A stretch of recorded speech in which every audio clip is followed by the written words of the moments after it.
जय हिंद दोस्तों। जैसा कि आप सबको पता है कि हाल ही में 64th बीपीएससी का रिजल्ट आया हुआ है, लेकिन उस रिजल्ट के अंदर में कट ऑफ से ज़्यादा नंबर लाने पर बहुत सारे कैंडिडेट का उससे ज़्यादा नंबर लाने पर भी उनका सिलेक्शन नहीं हो पाया, वो ऑफिसर नहीं बन पाई। इसी को लेकर के आज की ये न्यूज है 18 जून 2021 की। चलिए आइए इसको पढ़ते हैं, क्या है इसमें, क्या पूरा मुद्दा है, जानते हैं कैसे कट ऑफ से भी ज़्यादा नंबर लाने पर कुछ स्टूडेंट को ऑफिसर का रैंक नहीं मिला, कुछ ऑफिसर को नौकरी, यहाँ पर कुछ लोगों को नौकरी नहीं मिली, उस चीज़ को जानते हैं।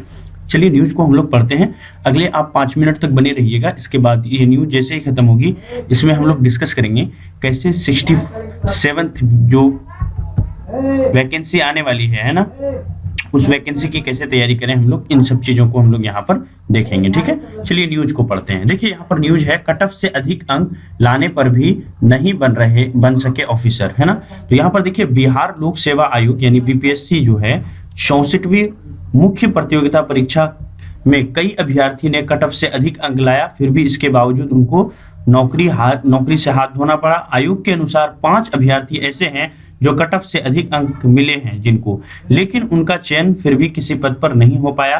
कारण क्या है? देखिए अभ्यर्थियों ने पदों के लिए जो विकल्प दिए थे, पदवार उनका कट ऑफ अधिक था, है ना। तो उन्होंने जो विकल्प चुना था वो विकल्प जो है उनका पदवार कट ऑफ उनका काफी अधिक था। सभी विकल्प नहीं देने के कारण कट ऑफ से अधिक अंक के बावजूद दूसरी रिक्तियों में जगह नहीं बन सकी। संयुक्त सचिव सह परीक्षा नियंत्रक अमरिंदर कुमार ने बताया कि कट ऑफ से अधिक अंक प्राप्त करने के बाद भी चयन सूची में शामिल नहीं होने का प्रमुख कारण प्रपत्र 11 में पदों का विकल्प नहीं देना है। बताया गया कि काजल कुमारी जो कि पिछड़ा वर्ग से बिलोंग करती है, पिछड़ा वर्ग महिला की उम्मीदवार है, उन्होंने 511 अंक मिलने के बावजूद भी, जबकि पिछले वर्गों में महिलाओं का कट ऑफ सिर्फ कितना था, 510 था, और इनको कितना आया, 511 आया, फिर भी इनको जो है यहाँ पर क्या हुआ, कोई भी ऑफिसर का पद नहीं मिला। विकल्प बिहार पुलिस सेवा में चयन के लिए दिया गया था और इनमें जो है चयन के लिए पर्याप्त अंक नहीं था। जिस पद पर 510 अंक में चयन हुआ है ना, उसका विकल्प ही नहीं दिया गया था। तो कमलेश कुमार सिंह सामान्य कोटि के उम्मीदवार हैं, कट ऑफ इनका कितना है, 535 गया हुआ था और इनको नंबर कितना आया, 537 अंक प्राप्त हुए। लेकिन क्या हुआ, कुल 24 में से सिर्फ 4 पदों के बारे में इन्होंने लिखा था और इसी तरह कुमारी अंचल, रीना कुमारी व अमित सिंह का भी चयन इस तरह से नहीं हो पाया, इन्हीं कारणों की वजह से। तो मेनली यहाँ पर 64 बीपीएससी में कट ऑफ से भी ज्यादा नंबर लाने पर उनको यहाँ पर सफलता नहीं मिली। कारण क्या है कि जो लिस्ट में जितने सारे ऑफिसर्स, जितने सारे पोस्ट होते हैं, उन्होंने सारे पोस्ट के बारे में वहां पर नहीं लिखा था, सिर्फ 3-4 दिया था। तो 3-4 जो उन्होंने पोस्ट को चुना था उसके लिए जितना कट ऑफ चाहिए उससे कम कट ऑफ था, लेकिन ओवरऑल कट ऑफ जो है ज्यादा कट ऑफ इनका था। फिर भी इन्होंने क्या किया, अगर लोअर पोस्ट दूसरे पोस्ट के लिए चुनते, ये अगर ऑप्शन में डालते तो इनको यहाँ पर सिलेक्शन मिल जाता। देखिए कट ऑफ के समान अंक के बाद भी चयन नहीं हुआ। देखिए परीक्षा नियंत्रक ने बताया कि कई अभ्यर्थियों के अंक समान हैं, जिसमें कुछ का चयन हुआ है लेकिन कई क्या हुए, वंचित रह गए। कारण क्या है? इसका प्रमुख कारण है मुख्य परीक्षा में प्राप्त अंक। उन्होंने बताया कि संयुक्त मेधा सूची विभागवार उपलब्ध रिक्तियां एवं अभ्यर्थियों द्वारा दिए गए विकल्पों के अनुसार पदों का आवंटन करते हुए अंतिम परीक्षा फल प्रकाशित किया जाता है। मेधा क्रम में 2 अभ्यर्थियों के समान अंक होने की स्थिति में लिखित परीक्षा में अधिक अंक प्राप्त करने वाले, है ना, मेधा क्रम में ऊपर रखा जाता है। देखिए ऐसा हुआ कि बहुत सारे अभ्यर्थी जो कैंडिडेट थे उनमें से दोनों का नंबर सेम आ गया। किसी का 500 मान लेते हैं, यहाँ पर 550 आया है और दूसरा कैंडिडेट है उनका भी 550 आया है। एक का सिलेक्शन हो गया, दूसरे का सिलेक्शन नहीं हो पाया। कारण ये है कि एक जो है 550 अंक वाले, इनका जो है मेंस में देखा गया तो मेंस में इनका ज्यादा नंबर था तो इनका सिलेक्शन ले लिया गया, लेकिन ये जो 550 वाले थे इनका मेंस में कम मार्क्स था तो इनका जो है वो नहीं हो पाया। ठीक है, चलिए आगे इसको पढ़ते हैं। तो यहाँ पर हम लोग देख पा रहे हैं जैसा कि, है ना, तो यदि लिखित परीक्षा में अंक समान हैं तो वैकल्पिक विषय में प्राप्त अंक के आधार पर वरीयता दी जाती है। अगर मान लीजिए 2 कैंडिडेट हैं, उनका लिखित में भी समान हो गया और फाइनल भी समान हो रहा है तो वहां पर उनका ऑप्शनल देखा जाता है। अगर ऑप्शनल में जिसका मार्क्स होगा उन्हीं को यहाँ पर पद दिया जाएगा।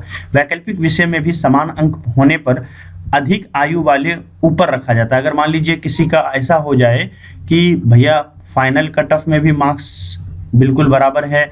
इसके अलावा जो है कि जो क्या कहते हैं उनका मेंस का एग्जामिनेशन हुआ है उनमें भी बराबर है। अगर ऑप्शनल देखें तो वहां पर भी बराबर है। अगर तीनों कंडीशन में बराबर है तो उनका एज देखा जाएगा, जो भी ज्यादा एज के होंगे उनको वहां पर पद दे दिया जाएगा। यदि जन्म तिथि भी समान हो तो देवनागरी लिपि में वर्णमाला के अनुसार, है ना, ABCD के अनुसार, मान लीजिए किसी का नाम अगर आलोक है तो उनको पहले यहाँ पर दिया जाएगा, और किसी का नाम यहाँ पर मान लेते हैं ब्रजेश है तो उनको बाद में दिया जाएगा या उनको पद नहीं मिलेगा। समान अंक वाले 8 अभ्यर्थियों ने आयोग को चयन के लिए आवेदन दिया है। आयोग ने संबंधित का चयन नहीं होने के कारण वेबसाइट पर स्पष्ट कर दिया है। तो ये एक बड़ा इश्यू बन गया था, तो इसको लेकर के काफी न्यूज में आया, तो इसीलिए आयोग ने इस पर क्या किया, वेबसाइट पर एक इस तरह से नोटिस जारी किया और उसमें यह कारण बताया कि क्यों कट ऑफ से अधिक अंक आने पर भी कुछ विद्यार्थियों का यहाँ पर सिलेक्शन नहीं हो पाया। अब देखिए 67वीं BPSC की वैकेंसी जो है वो जल्द ही आने वाली है, उस पर हम लोग बात करते हैं और कैसे 67वीं BPSC को हम लोग क्लियर कर पाएंगे उसके बारे में एक रणनीति आप लोगों से शेयर करते हैं, ठीक है। तो देखिए यहाँ पर 67वीं BPSC की वैकेंसी जो है वो अगले 2 महीने के अंदर में ऐसा लग रहा है कि अगस्त, है ना, से सितंबर तक आ जाएगी, ठीक है, इससे लेट नहीं होगा, ठीक है। जुलाई या अगस्त या सितंबर, ये 3 महीने रखिए, इस बीच में कभी भी आ सकती है। तो इसको लेकर के कैसे तैयारी करें, इसकी एक सेपरेट वीडियो जो है बनी हुई है, मैं लिंक आपके साथ शेयर कर दूंगा, वहां से आप देखेंगे तो आपको सारी जानकारी मिल जाएगी।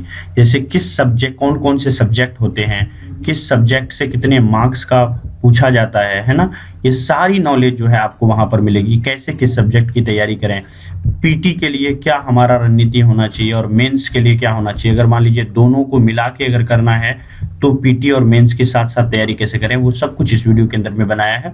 इसके अलावा इसी चैनल पर जो है आपको BPSC प्रीवियस ईयर क्वेश्चंस मिल जाएगा, जिसमें प्रीवियस ईयर क्वेश्चंस को हम लोग डिस्कस कर रहे हैं उस सीरीज के अंदर में। इसके अलावा जो लास्ट टाइम 66th BPSC की एग्जामिनेशन हुई थी, तो सेम डे जिस दिन एग्जाम हुआ था उस दिन जो मैंने वहां पर डिस्कस किया था पेपर को, तो वो भी पेपर डिस्कशन आपको मिल जाएगा। तो आप देख सकते हैं कि हाल ही में 67वीं BPSC का जो एग्जामिनेशन हुआ था उसमें किस तरह का पेपर है। इसके अलावा देखिए BPSC का आपको 67th BPSC के नाम से आपको एक ग्रुप मिल जाएगा टेलीग्राम के अंदर में, तो आप टेलीग्राम पर जाकर के सिर्फ आपको सर्च करना है ड्रीम सेवक IAS। तो जैसे ही इस चैनल का नाम करेक्ट वे में ड्रीम सेवक, है ना, IAS, इस तरह से सेवक IAS, बस इतना सर्च कर लेंगे ड्रीम सेवक IAS, तो आपको जो है वहां पर 4-5 ग्रुप मिल जाएगा। तो उसमें जो 67th BPSC वाला ग्रुप होगा उसको आप ज्वाइन कर लें, ठीक है। तो बस यही न्यूज़ था जो आपके साथ शेयर करना था, और 67वीं BPSC की तैयारी जैसे ही वैकेंसी आएगी उससे पहले ही हम लोग स्टार्ट कर देंगे, तो बहुत रणनीति के साथ अच्छे से तैयारी करेंगे। Thank you so much. अगर आप चैनल पर नए हैं तो कृपया सब्सक्राइब कर लें, ताकि जो 67वीं BPSC की वैकेंसी आने वाली है उसकी इंपॉर्टेंट वीडियो आप तक डायरेक्ट पहुंच जाए। Okay, thank you so much.